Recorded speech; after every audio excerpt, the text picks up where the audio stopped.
ഇടുക്കി അഞ്ചുരുളിയിൽ സ്വകാര്യ വ്യക്തി അവകാശവാദം ഉന്നയിച്ച സർക്കാർ ഭൂമിയിലെ കെട്ടിടങ്ങൾ പൊളിച്ചു നീക്കി. ബുധനാഴ്ച ഉച്ചയോടെ ജല അതോറിറ്റി ഉദ്യോഗസ്ഥരുടെ സാന്നിധ്യത്തിലാണ് നിർമ്മിതാക്കൾ പൊളിച്ചു മാറ്റിയത്. അതേസമയം കോടതി നിർദ്ദേശം ലംഘിച്ചാണ് ഉദ്യോഗസ്ഥർ കെട്ടിടങ്ങൾ പൊളിച്ചതെന്നാണ് അവകാശവാദം ഉന്നയിക്കുന്ന എം.എ. ചാക്കോ ആരോപിക്കുന്നത്. 5 പഞ്ചായത്തുകളിൽ കുടിവെള്ളം എത്തിക്കുന്ന ജലജീവൻ മിഷൻ പദ്ധതിക്ക് ശുദ്ധീകരണ പ്ലാന്റ് നിർമ്മിക്കുവാൻ അഞ്ചുരുളിയിൽ KSEB അനുവദിച്ച ഭൂമിയിലാണ് നരിയാമ്പാറ സ്വദേശിയായ എട്ടിൽ ചാക്കോ അവകാശവാദം ഉന്നയിച്ച് കോടതിയെ സമീപിച്ചിരിക്കുന്നത്. എന്നാൽ കഴിഞ്ഞ നവംബർ 17-ന് ഇയാളുടെ കൈവശത്തിലിരിക്കുന്ന 3.30 ഏക്കർ ഭൂമിയിൽ 1 ഏക്കർ ഭൂമി റവന്യൂ സംഘം ഏറ്റെടുത്ത് ബോർഡ് സ്ഥാപിച്ചിരുന്നു.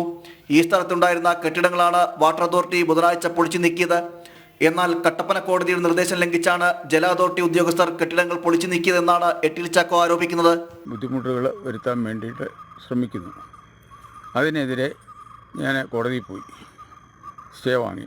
ആ സ്റ്റേ മറികടന്നുകൊണ്ട് ഇപ്പം ഇത് പുതുതായിട്ട് അവിടെ ഉണ്ടായിരുന്ന കെട്ടിടവും ഞാൻ താമസിച്ചു കൊണ്ടിരുന്ന കെട്ടിടവും അതിലുള്ള സകല സാധനങ്ങളും പെറുക്കി കിട്ടി കൊണ്ടുപോകുന്നു.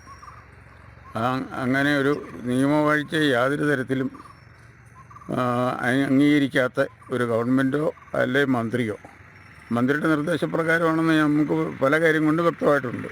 കേസിൽ വിധിയുണ്ടാകുന്നതുവരെ സ്ഥലത്ത് പ്രവേശനം വിലക്കിയിട്ടുണ്ടെന്നും ഇത് ലംഘിച്ച് കെട്ടിടങ്ങൾ പൊളിച്ചു നീക്കിയത് കോടതി ലക്ഷ്യമാണെന്നും ചാക്കോ പറയുന്നു. ഓഗസ്റ്റിൽ ഇടുക്കി സബ് കളക്ടറുടെ നേതൃത്വത്തിലുള്ള സംഘം കയ്യേറ്റം ഒഴിപ്പിക്കുവാനെത്തിയെങ്കിലും ഒരു വിഭാഗം ആളുകൾ തടഞ്ഞ സാഹചര്യമുണ്ടായിരുന്നു. ഇതിനുശേഷമാണ് ചാക്കോ ഹൈക്കോടതിയിൽ റിട്ട് ഹർജി നൽകിയത്. എന്നാൽ ഇത് കോടതി തള്ളി.